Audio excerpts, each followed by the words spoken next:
নাহমাদুহু ওয়া নুসাল্লি আলা রাসূলিহিল কারীম আম্মা বা'দু ফাআউযু বিল্লাহি মিনাশ শাইতানির রাজীম বিসমিল্লাহির রহমানির রহিম। কাছে এবং দূরে, দেশ এবং প্রবাসে যে যেখান থেকে আমাদের শুনছেন এবং দেখছেন সকলকে মোবারকবাদ।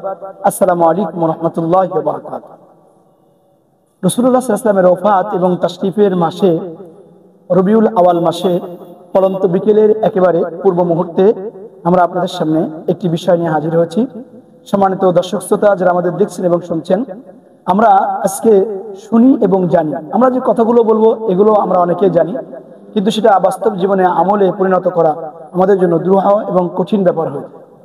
এজন্য আজকে আমরা যে বিষয়টি নিয়ে কথা বলবো সেটা হলো এই, যে কোনো সাধারণ মানুষ এবং যে কোনো মানুষ যদি আউযু বিল্লাহ বিসমিল্লাহ সহকারে সূরা ফাতিহা 3 বার, সূরা ইখলাস 3 বার তেলাওয়াত করে, সূরা ইখলাস 3 বার তেলাওয়াত করে, আল্লাহ পাক রব্বুল আলামিন তার আমলনামার মধ্যে এক খতম কোরআন শরীফ তেলাওয়াতের সওয়াব দিয়ে দেবে।